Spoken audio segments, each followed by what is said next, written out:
If you pay close attention to where exactly your cat or dog sleeps, you can literally read what they actually think about you and your home. And sometimes that answer is not at all what you'd like to believe. Remember that feeling from childhood? You wake up in the middle of the night and there's a dog sleeping by your feet, warm and heavy, like a living blanket. Or you feel how a cat has settled into a comfortable position right on your head. Most people think it's just comfortable for them. They love me. It seems like there's only one reason: warm, soft, close to their human. But in reality, in those moments, two completely different survival programs are running in their heads, programs that formed over thousands and millions of years of evolution. The same spots, the same sleep, but two completely different meanings of what safety is. And if you look carefully at where exactly they sleep, you can literally read how your pet sees you, your home, and their role in it. Today we'll break down 10 places where your pets most often sleep. And when you learn the real reasons behind each choice, some of them might genuinely surprise you. Let's start with the most obvious place, which is actually the least obvious. Why they sleep in your bed. You lie down to sleep, and after a few minutes you feel that familiar weight. Your dog settles by your feet, warm and content, as if it's their natural right. Or your cat jumps onto the pillow, ignores all the space on the bed, and lies down right on your face. It seems obvious. They both love your bed because it's soft, warm, and smells like you. Partially, that's true. But the reasons why they're there reveal two completely different models of safety. When your dog lies in your bed, they're performing a ritual that's thousands of years old. In a wolf pack, sleep is a moment of maximum vulnerability. That's why wolves sleep together, for warmth, protection, to confirm social bonds. And here's where it gets really interesting. For a dog, sleeping next to you isn't just a habit, it's one of the deepest forms of secure attachment. Research from the University of Lincoln showed that dogs who sleep in their owner's bed demonstrate lower levels of cortisol, the stress hormone. Closeness to you literally calms their nervous system on a biochemical level. Your dog chooses your bed not simply for comfort for them, it's an instinctive need to be part of the family at the most vulnerable moment. Look at where exactly they lie. By your feet? That's a protective position there between you and the door. By your head? They're seeking maximum closeness to the center of the pack. A dog in your bed is saying, "This is my pack.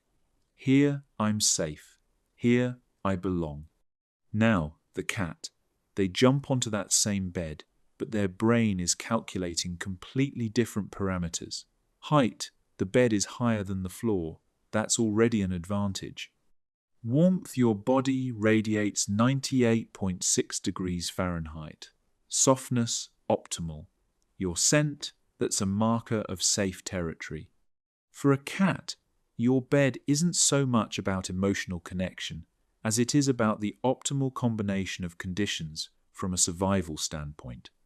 They're choosing not you as the center of attention, but a place with the best characteristics where you are an important but not the only reason. When a cat lies on your pillow, they're looking for the warmest spot with a circular view and access to your breath as a heat source. Studies of cats have shown they always choose the warmest place within accessible range. If the radiator is 2 degrees warmer than your bed, many cats will choose the radiator. This doesn't mean the cat doesn't love you. It means that in dogs and cats, love is expressed through different behavioral mechanisms. For a dog, the bed is about social closeness and stress reduction through contact. For a cat, about choosing the optimal environment where your presence is an important but not defining factor. On the surface, one and the same habit, but deeper, two different strategies for what it means to be safe. Why they sleep by your bedroom door. You close the door at night. In the morning you open it and your dog is lying right under the door as if they've been standing guard all night. Or the cat sits there with a finally look as if you'd been restricting their rights. Many think they missed you, wanted to be closer. And that's partially true for the dog, but the mechanism is completely different. A dog by your bedroom door is performing the role of perimeter guard. In a wolf pack, there's always a sentry, the one who sleeps at the territory's edge, tracking potential threats. When you close the door, your dog's instinct activates an old program. Pack member in vulnerable state. Someone needs to control the entrance, predicts their need to control the environment. A cat sits by the door more often because closed doors limit their ability to patrol their own territory. Some cats even scratch at doors. This isn't a request for attention, it's a demand to restore access to all zones. Ethologists have discovered a fundamental difference. Dogs perceive closed doors as a boundary that needs guarding. Cats as an obstacle that needs overcoming to restore control. Why they sleep on your clothes. You toss a sweater on a chair, turn around, and your dog is already there, muzzle on the sleeve. Or you open the closet and your cat is sleeping on a pile of clean clothes, even though their own bed is nearby. The romantic explanation: they missed me and want to feel my scent. And you know what? For a dog, that's almost true. But the mechanism is far more interesting. A dog on your clothes isn't seeking a sentimental connection. They're using scent as a tool for neurochemical calming. Dogs have up to 300 million olfactory receptors. Scents for them aren't just information. They're an emotional language that directly affects the state of their nervous system. Your clothes are saturated with pheromones that signal to the dog's brain, pack is close, no threats. Can relax. When you leave home, your dog may feel mild anxiety, not necessarily dramatic, but the nervous system reacts to the absence of the pack leader. And here's what's really important. Lying on your clothes isn't just a familiar scent, but a way for the nervous system to return to a state of safety. Scent acts as a biochemical signal that lowers stress hormone levels. Studies have shown dogs who are left home alone often seek out the most worn items, t-shirts, pillowcases, and lie near them. This is self-soothing through sensory connection with the pack. But a cat on your sweater has a completely different program. Yes, they smell your scent, but for them, it's not so much calming as it is territory marking. Cats have scent glands on their cheeks, paws, and sides. When they lie on your clothes, they transfer their scent onto yours, creating a colony group scent. In the wild, cats that live in groups do this to mark their own. Your cat is thinking, this smells like human, but it should smell like human plus me. Then this will be our shared territory. They're not seeking comfort, they're integrating your scent into their olfactory map of space.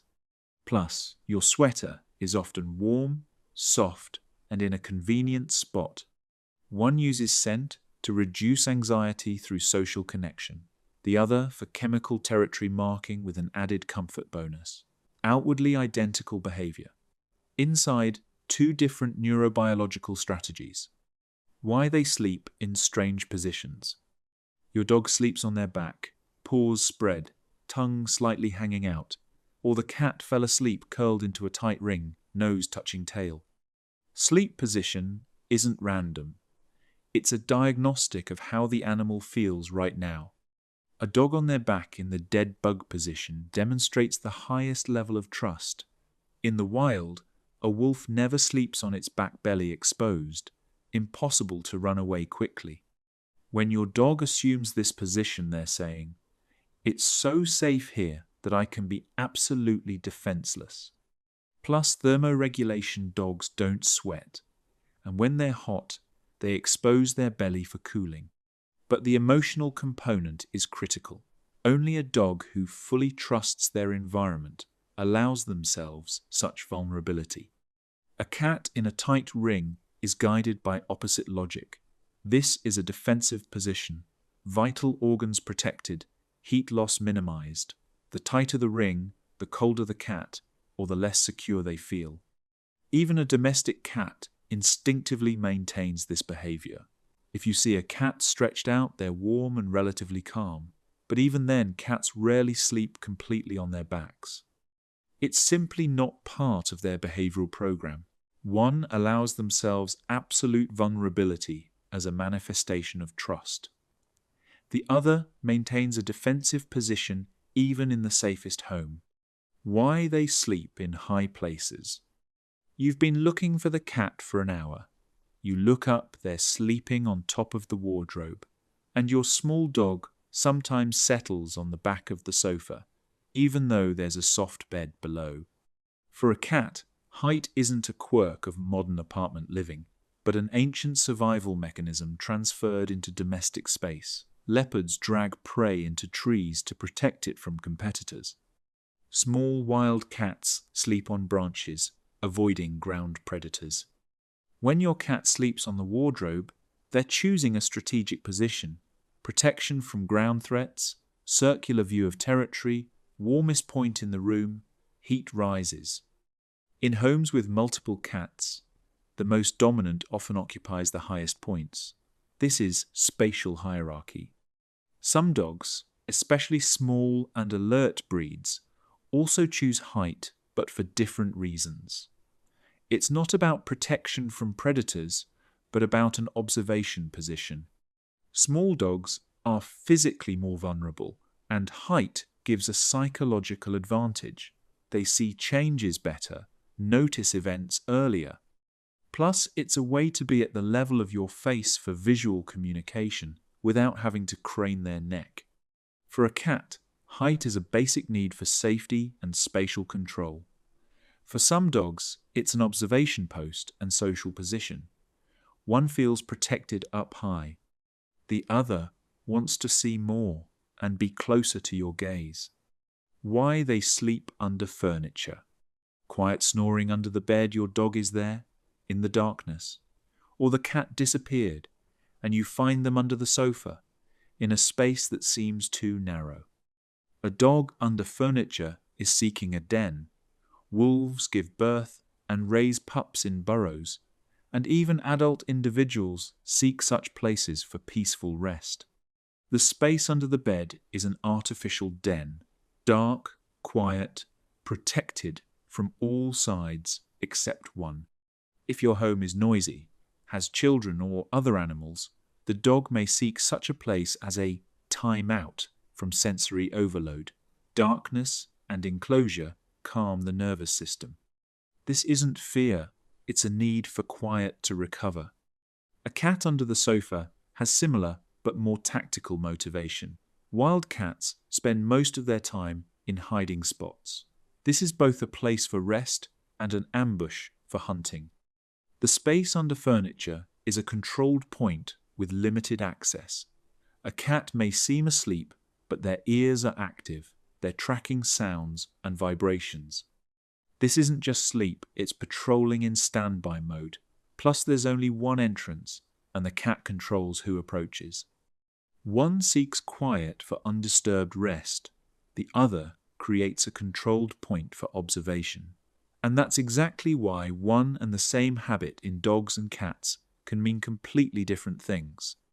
Why they sleep in boxes and tight spaces. You buy an expensive pet bed. The cat ignores it and sleeps in a shoebox. Or your dog squeezes between the wall and wardrobe and sleeps there. A dog in a tight space is seeking physical compression, light pressure on the body that calms the nervous system. This works like hugs or swaddling for babies. In nature, wolf pups sleep in a pile, pressed against each other and their mother. This constant physical contact releases oxytocin and lowers cortisol. An adult dog in a narrow space recreates the feeling of safety through tactile pressure. This is especially noticeable during thunderstorms or fireworks. Dogs instinctively seek the tightest spaces. Compression equals pack, contact imitation equals stress reduction. But a cat in a box, this is almost the perfect form of controlled environment. A study from Utrecht University showed cats in shelters who were given boxes adapted to the new place faster and had significantly lower stress levels compared to cats without boxes. A box literally reduces stress in cats at a measurable level. Why? The box is enclosed from all sides. That's protection. It's small enough that the cat feels the walls. That's a clear understanding of space boundaries. It's opaque, but the cat can see outward perfect ambush and hiding spots simultaneously. Plus, cardboard retains heat. Your cat isn't being picky, rejecting the expensive bed. They're choosing what evolution programmed as optimal, an enclosed, controlled, warm space with limited access. For a dog, tightness is a substitute for physical pack closeness. For a cat, it's a combination of safety, control, and heat retention. Why they change sleeping places. Your dog sleeps by the radiator for a week, then moves to the door. The cat this week is on the sofa, next week on the windowsill, then on the wardrobe. A dog migrates following temperature and social needs. Cold by the radiator or in the sun, warm on cool tile, but also by the door when they feel the need to guard, by your feet for closeness, in another room for quiet. If there are several people in the home, the dog may rotate places, distributing their protective presence among pack members. This isn't choosing a favorite, it's patrolling through sleep. A cat changes places through territorial control and precise comfort planning. If they always sleep in one place, other territory zones lose their presence. This is also following heat. The cat knows where the sun shines, at what time of day. Morning east-facing windowsill, afternoon sofa, evening radiator. This isn't chaotic choice, it's microclimate optimization throughout the day. Plus, predictability is dangerous for a predator. Rotating places is instinctive unpredictability even in a safe home. One follows microclimate and social needs. The other follows the sun and spatial control strategy. Why they sleep by the window. Your dog by the window, looking at the street, periodically dozing. The cat has a permanent spot on the windowsill, alternating between sleep and observation for hours. A dog by the window is performing the role of sentinel. The window is visual access to external territory where potential threats or interesting events may appear. Even half asleep, they're monitoring passers-by, other dogs, cars. Something unusual, instant activation. This is watchdog instinct combined with the need for stimulation. The window provides access to visual information about the World Entertainment Center and guard post simultaneously. Plus, sunlight, warmth, and ultraviolet are beneficial for fur. A cat by the window is watching live prey. Birds, insects, leaves in the wind, squirrels, all of this activates hunting instinct. Even if they can't reach it, observation satisfies part of the need to hunt and provides mental stimulation.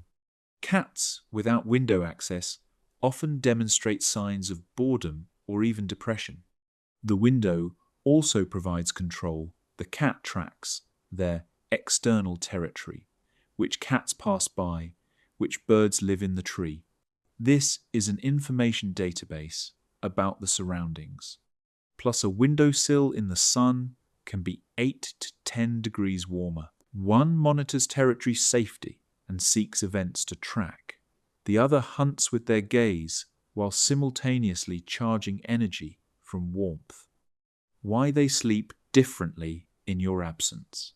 The camera shows, when you're not there, the dog sleeps on the sofa, though they never do this when you're present. or the cat is suddenly on your bed, though they usually choose other places. A dog on the sofa in your absence isn't breaking rules. They're using your scent for self-soothing. When you're home, the social structure is clear. You're on the sofa, dog's in their place. When you leave, the sofa, saturated with your scent, becomes an object that reduces separation anxiety. This isn't disobedience, it's adaptive behavior for stress reduction through sensory connection with the pack. Plus, the dog has learned context. Owner home equals rule applies. Owner gone equals context changed. This is contextual learning, not cunning. A cat on your bed in your absence is using a temporarily freed resource. Your home bed is occupied or unpredictable due to your movements. You left bed becomes the best place. High, soft, warm, quiet. Some cats actually prefer the quiet of an empty house. People create noise, vibrations, unpredictable movements. Without people, space becomes calmer and more predictable, and the cat allows themselves deeper sleep in more open places that would otherwise be too stimulating. For a dog, the change is compensation for your absence through scent and contextual adaptation. For a cat, it's rational resource optimization in a changed environment. So, 10 places, 10 decisions, but behind each millions of years of evolution that formed two completely different strategies for what it means to be safe.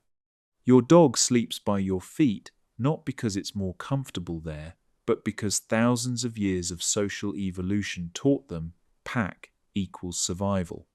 Your cat sleeps on the wardrobe not because of quirk, but because millions of years of solitary hunting taught them height and control equal life.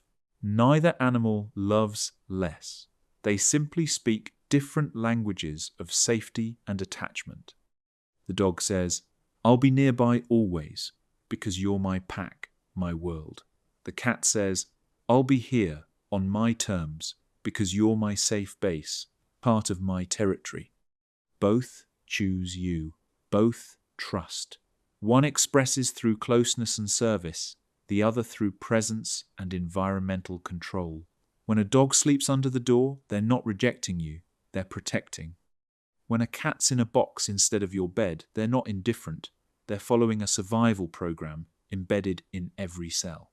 Now it's your turn. Write in the comments, where's the strangest place you've found your pet sleeping? Because now you know behind every choice stands not a whim, but deep logic that's millions of years old. And most importantly, after this video, you'll understand why exactly they're both under your roof, but one sleeps for the pack, the other for territorial control. And both, each in their own way, make your house a true home.